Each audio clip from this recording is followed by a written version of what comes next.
സുഹൃത്തുക്കളെ, ലെബനാനിൽ പേജറുകളും വാക്കി ടോക്കികളും പൊട്ടിത്തെറിച്ച് ഒരുപാട് പേര് കൊല്ലപ്പെട്ടു. അപ്പോൾ അത് ഇസ്രായേലിൻ്റെ വിജയമായിട്ട് ആഘോഷിക്കുകയാണ്. ഓക്കെ, സംഘിക്ക് ക്രിസംഘിക്ക് അങ്ങനെയുള്ള ഗോത്ര ചിന്താഗതിക്കാർക്കൊക്കെ ആഘോഷിക്കാവുന്ന ഒരു സുദിനം കൂടിയാണ്, അതിൽ തർക്കമൊന്നുമില്ല. പക്ഷേ ഈ എസൻസ് എന്ന് പറയുന്ന സ്വതന്ത്ര ചിന്താക്കൂട്ടം ഭയങ്കര ആഘോഷമാണ്, ആഹ്ലാദിക്കുകയാണ്, തിമിർക്കുകയാണ്. എന്തായാലും അവരിൽ പെട്ടവനല്ല ഞാൻ. എൻ്റെ വിവരമില്ലായ്മ കൊണ്ട് ഞാൻ അവരുമായിട്ട് വേദി പങ്കിട്ടു പോയി. ഇനിയിപ്പോൾ അതല്ല എന്ന് പറയാൻ ഒരുപാട് സമയമെടുക്കും. ഓക്കെ, സാരമില്ല, എന്താ ചെയ്യുക. അങ്ങനെ ഒരു തെറ്റ് എൻ്റെ അടുത്ത് പറ്റിപ്പോയി. അപ്പോൾ ഞാൻ ഇസ്ലാം ഒഴിവാക്കിയത് മുഹമ്മദ് നബി എന്നെ എന്തെങ്കിലും ചെയ്തത് കൊണ്ടല്ല, അല്ലെങ്കിൽ എനിക്ക് നഷ്ടങ്ങളുള്ളത് കൊണ്ടല്ല. എനിക്ക് ഇസ്ലാമിൽ നിന്ന് കഴിഞ്ഞാൽ ലാഭം തന്നെയാണ്. അതിപ്പോൾ സ്വത്തിൻ്റെ കാര്യത്തിലായാലും മറ്റുള്ള ഒരുപാട് കാര്യങ്ങളിലായാലും. അപ്പോൾ ഇസ്ലാം ഉപേക്ഷിക്കുന്നതുകൊണ്ട് എനിക്ക് ഒരുപാട് നഷ്ടങ്ങളുണ്ട്. അപ്പോൾ ആ നഷ്ടങ്ങളൊക്കെ ഞാൻ സഹിക്കുന്നത് മനുഷ്യത്വത്തിന് വേണ്ടിയിട്ടാണ്, സമത്വത്തിന് വേണ്ടിയിട്ടാണ്. ഇപ്പം എൻ്റെ പെങ്ങന്മാരെക്കാൾ കൂടുതൽ സ്വത്ത് വേണമെന്ന് ഞാൻ ആഗ്രഹിക്കുന്നില്ല. ഒരു പുരുഷൻ എന്നുള്ള രീതിയിൽ മറ്റുള്ള ജീവികളെക്കാൾ എന്തെങ്കിലും മെച്ചം എനിക്ക് വേണമെന്ന് ഞാൻ ആഗ്രഹിക്കുന്നില്ല. ഒരു പ്രപഞ്ചത്തിലെ ഒരു സാധാ ജീവിയായി ജീവിക്കാനാണ് ഞാൻ ആഗ്രഹിക്കുന്നത്. അപ്പം അതിന് വേണ്ടിയിട്ടാണ് ഞാൻ ഇസ്ലാം ഒഴിവാക്കിയത്. കാരണം അതൊരു ഗോത്രീയതയാണ് എന്നുള്ളത് കൊണ്ടാണ്. അപ്പോൾ ഇസ്ലാമിന് മാത്രമാണ് ഗോത്രീയത ഉള്ളത് എന്ന് ഞാൻ കരുതുന്നില്ല. അങ്ങനെയില്ല. ഞാൻ ഇസ്ലാം മതം ഒഴിവാക്കിയത് ഗോത്രീയത ഇഷ്ടപ്പെടാത്തതുകൊണ്ട്. അപ്പോൾ അങ്ങനെയുള്ള എനിക്ക് ഒരു ഇസ്രായേലി കൊല്ലപ്പെട്ട് കഴിഞ്ഞാൽ ആസ്വദിക്കാൻ കഴിയില്ല. ഞാൻ അങ്ങനെ ആസ്വദിച്ചതായ ഒരു പോസ്റ്റ് നിങ്ങൾ എവിടെയും കണ്ടിട്ടുണ്ടോ എന്ന് എനിക്കറിയില്ല. ഞാൻ ഇട്ടിട്ടില്ല എന്നാണ് എൻ്റെ അറിവ്, വീഡിയോ ചെയ്തിട്ടില്ല എന്നാണ് എൻ്റെ അറിവ്. അപ്പോൾ എന്നെ നിയന്ത്രിക്കുന്നത് എനിക്കിഷ്ടമല്ല. ജയിലിൽ ഞാനത് വളരെ കൂടുതൽ അനുഭവിച്ച ആളാണ്. ജയിലിൽ കിടക്കുമ്പോൾ ഞാൻ കരുതിയതാണ്, ഒരു പക്ഷേ ജയിലിൽ കിടന്നതൊരു നല്ല കാര്യമാണ് എന്നെ സംബന്ധിച്ചിടത്തോളം. കാര്യം മറ്റുള്ളവരുടെ സ്വാതന്ത്ര്യത്തെപ്പറ്റി ഇതിലും നന്നായിട്ട് അറിയാൻ, ഇതിലും നന്നായിട്ട് നല്ലൊരു ട്യൂഷൻ ക്ലാസ് വേറെ എവിടെയും കിട്ടാനില്ല. ഒന്ന് ഭക്ഷണം കഴിക്കണമെങ്കിൽ വാതിൽ തുറന്നിടാൻ വേണ്ടിയിട്ട് കൂട്ടിൻ്റെ ഉള്ളിൽ കാത്തിരിക്കുക. അത് തുറന്നു കഴിഞ്ഞാൽ ആ ടൈം നിശ്ചിത സമയത്തിനുള്ളിൽ അവർ പറഞ്ഞ സമയത്തിനുള്ളിൽ ഭക്ഷണം കഴിച്ച് വരിക. ചുരുക്കി പറഞ്ഞു കഴിഞ്ഞാൽ എന്തിലും ഏതിലും മറ്റുള്ളവർ നിയന്ത്രിക്കുന്ന ഒരവസ്ഥ. ഇപ്പോൾ ജയിലിൽ ഇപ്പം എന്താ ഒരു സൗകര്യത്തിന് കുറവുള്ളത്? ദുബായ് ജയിലിൽ AC ഉണ്ട്, ചുടുവെള്ളമുണ്ട്, TV ഉണ്ട്. പൈസ ഉണ്ടെങ്കിൽ ബിരിയാണി കഴിക്കാം, ഇഷ്ടപ്പെട്ട സാധനങ്ങൾ വാങ്ങിക്കഴിക്കാൻ അവിടെ ക്യാൻറ്റീൻ സൗകര്യമുണ്ട്, എല്ലാം ഉണ്ട്. പക്ഷെ കുഴപ്പം എന്താണ്? മറ്റുള്ളവൻ്റെ സൗകര്യത്തിനനുസരിച്ചിട്ട് ഇത് നമുക്കൊക്കെ കിട്ടുള്ളൂ. അവർ പറയുന്നതിനനുസരിച്ച് നടക്കണം. പുറത്തു പോകണമെങ്കിൽ ഇവരുടെ സെക്യൂരിറ്റി ചെക്കിങ് കഴിയണം. ഇതുപോലെ തന്നെയല്ലേ ഗാസക്കാർ അനുഭവിക്കുന്നത്? അവർക്ക് എന്തെങ്കിലും ചെയ്യണമെങ്കിൽ ഇസ്രായേലിൻ്റെ അനുമതി വേണം. ഒരു എൻക്ലേവാണ്, തുരുത്താണ്. കടലിലും എവിടെ പോകണമെങ്കിലും ഇസ്രായേലിൻ്റെ ചെക്കിങ് ഉണ്ട്. വെസ്റ്റ് ബാങ്കിലും ഇത് തന്നെയാണ് അവസ്ഥ. വെസ്റ്റ് ബാങ്ക് എന്ന് പറഞ്ഞാൽ ഗസയേക്കാളും ക്രൂരമാനാണ് അവസ്ഥ. അവർ മിസൈലുകളൊന്നും അയച്ചിട്ടില്ലല്ലോ. ജോർദാൻ അതിർത്തിയോട് ചേർന്ന ഒരു ഭാഗം ഇസ്രായേൽ മൊത്തം കൈയടക്കുകയാണെന്നാണ് ഇപ്പോൾ കേൾക്കുന്നത്. അപ്പോൾ അവിടെയും ഇസ്രായേലിനകത്ത് ചെറിയൊരു തുരുത്തായിട്ട് വെസ്റ്റ് ബാങ്ക് മാറും. ലെബനാനിൽ പലസ്തീൻ അഭയാർത്ഥികളുണ്ട്, ജോർദാനിൽ പാലസ്തീൻ അഭയാർത്ഥികളുണ്ട്, അങ്ങനെ ഒരുപാട് രാജ്യങ്ങളിൽ പാലസ്തീൻ അഭയാർത്ഥികളുണ്ട്. അപ്പോൾ ഇവരെ ജനിച്ച നാട്ടിൽ നിന്നും ഇവരെ ഓടിച്ചത് എങ്ങനെ ന്യായീകരിക്കാൻ കഴിയുക? ഒരിക്കലും കഴിയില്ല. മറ്റുള്ള പ്രദേശങ്ങളിൽ നിന്നും യൂറോപ്പിൽ ജനിച്ചവനും അവിടെയും ഇവിടേക്ക് ജനിച്ചവൻ, യൂറോപ്പ് എന്ന് പറഞ്ഞാൽ ഭയങ്കര മനുഷ്യത്വത്തിൻ്റെ കൂടാരമാണെന്നൊക്കെ പറയുന്നത് വെറുതെയാണ്. വെറും കാടന്മാരാണ് അവർ. ഇന്ത്യ അടക്കമുള്ള രാജ്യങ്ങൾ അടക്കി ഭരിച്ചവർ.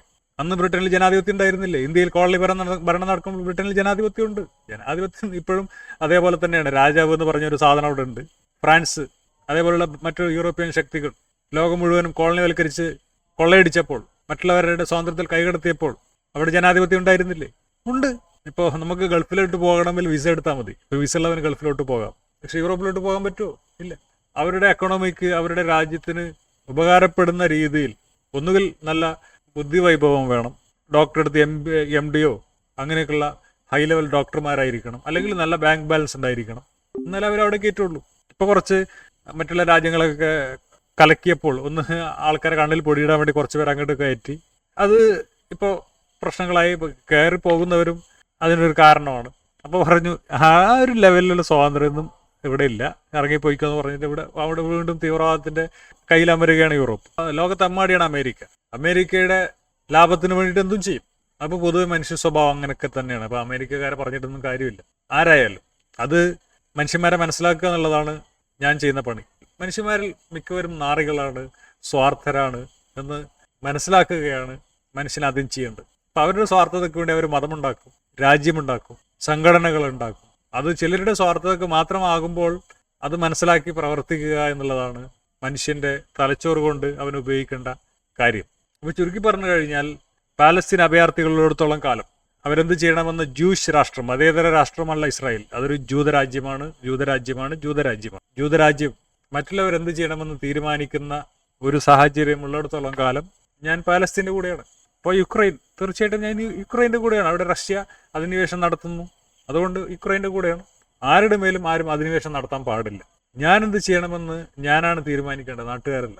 അതുകൊണ്ട് തന്നെയാണ് എനിക്ക് ഇസ്ലാമിനോട് വെറുപ്പും. അവിടെ അധിനിവേശം നടത്തിയിട്ട് മറ്റുള്ളവരെ ബലമായിട്ട് അവരുടെ സംഗതികൾ അടിച്ചേൽപ്പിച്ചു. മക്ക ബലമായിട്ട് കീഴടക്കിയിട്ട് അവിടുത്തെ വിഗ്രഹങ്ങൾ തകർത്തു. അവരാരും ശിക്ഷിക്കാൻ, ഇപ്പോൾ മുഹമ്മദ് ശക്തനായ ഒരു അറേബ്യയിൽ മുഹമ്മദ് ശിക്ഷിക്കാൻ ആർക്കും സാധിച്ചില്ല. ഇപ്പോൾ ഇന്ത്യയിൽ അതേപോലെ സംഘികൾ ചെയ്തു. അവർക്ക് അധികാരം കിട്ടിയപ്പോൾ അവർ ബാബരി മസ്ജിദ് തകർത്തു, അവിടെ രാമക്ഷേത്രം പണിതു. അതിനൊരു കഥ, മുഹമ്മദ് കഅബ ഏകദൈവ വിശ്വാസത്തിൻ്റെ അബ്രഹാം കെട്ടിയുയർത്തിയ സാധനമാണ്. മുഹമ്മദ് ഒരു കഥയുണ്ടാക്കി, അങ്ങനെ മുഹമ്മദ് കഅബ കീഴടക്കുകയാണ് ചെയ്യുന്നത്. അതേപോലെ സംഘികളും ഒരു കഥയുണ്ടാക്കി, ബാബരി മസ്ജിദ് തകർത്തു. ബാബരി മസ്ജിദ് തകർത്തവർ ശിക്ഷിച്ചില്ല.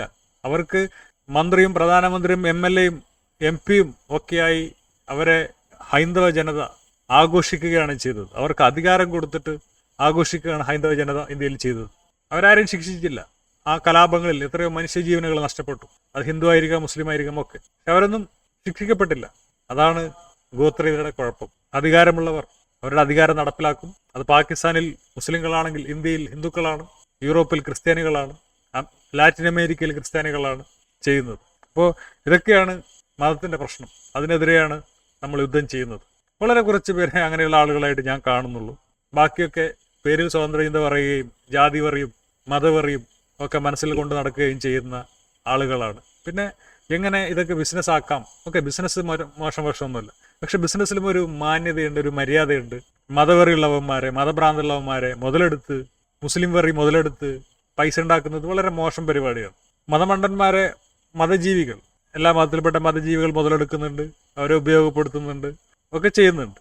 അതേപോലെ ഈ മതവെറിയന്മാരെ, മനുഷ്യവെറിയന്മാരെ മുതലെടുത്ത് ജീവിക്കുന്നു. ഇതൊക്കെ സമൂഹത്തിലുണ്ടാക്കുന്ന പ്രത്യാഘാതങ്ങൾ വളരെ വലുതാണ്. അപ്പോൾ ഇതൊന്നും ശരിയല്ല. ഈ വീഡിയോ 4-5 പേര് കാണും. ഓക്കെ, എനിക്കൊരു സമാധാനം പറയുന്നത് അത്രേ ഉള്ളൂ, ഒരു ആത്മസംതൃപ്തി. അപ്പോൾ നാട്ടുകാരെ പറ്റിയിട്ട് എനിക്ക് വലിയ മതിപ്പൊന്നും ഇപ്പോഴില്ല. നാറികൾ ഭരിക്കും, അതിങ്ങനെ മുന്നോട്ട് പോകും. നാറികൾ മുതലെടുക്കും. ചില തമാശ വീഡിയോകളൊക്കെ കാണാറുണ്ട്. നിങ്ങളുടെ മനസ്സിൽ കള്ളമുണ്ടെങ്കിൽ നിങ്ങൾ പറ്റിക്കപ്പെടും. നിങ്ങളുടെ മനസ്സിൽ കള്ളമില്ലെങ്കിൽ നിങ്ങളെ പറ്റിക്കാൻ സാധിക്കില്ല. താൻ മാത്രം നന്നായാൽ മതി, മറ്റുള്ളവർക്ക് എന്ത് ആയാലും കുഴപ്പമില്ല എന്ന് വിചാരിക്കുന്നവൻ, ഇവൻ പൊട്ടനാണല്ലോ എന്ന് വിചാരിച്ചിട്ട് 100 രൂപക്ക് 200 രൂപ കിട്ടുന്ന ഇവൻ്റെ കയ്യിലുള്ള 100 രൂപ അവന് കൊടുക്കും. ഇപ്പോൾ ചിലർ പറയും, ഒരു 10,000 രൂപ എന്ന് തന്നു കഴിഞ്ഞാൽ നിനക്കൊരു മാരുതി കാർ ഞാൻ തരാമെന്ന് പറഞ്ഞാൽ, പുതിയ മാരുതി കാർ തരാമെന്ന് പറഞ്ഞാൽ ഒരു മണ്ടൻ ചിലപ്പോൾ ഇവന് 10,000 രൂപ കൊടുക്കും. പക്ഷെ വിവരമുള്ളവൻ കൊടുക്കില്ല.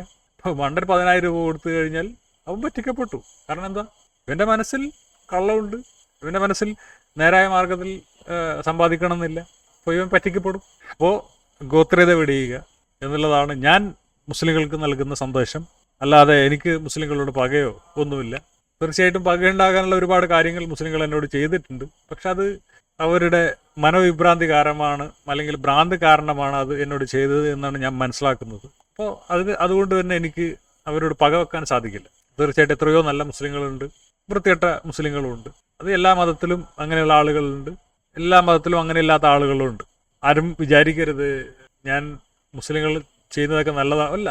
മുസ്ലിങ്ങൾ വളരെ മോശപ്പെട്ട കാര്യങ്ങളും ചെയ്യുന്നുണ്ട്. പക്ഷേ തെറ്റാണ്. അത് മുസ്ലിം ചെയ്താലും ഹിന്ദു ചെയ്താലും ക്രിസ്ത്യാനി ചെയ്താലും തെറ്റാണ് എന്ന് പറയാൻ എനിക്ക് ഇഷ്ടമാണ്.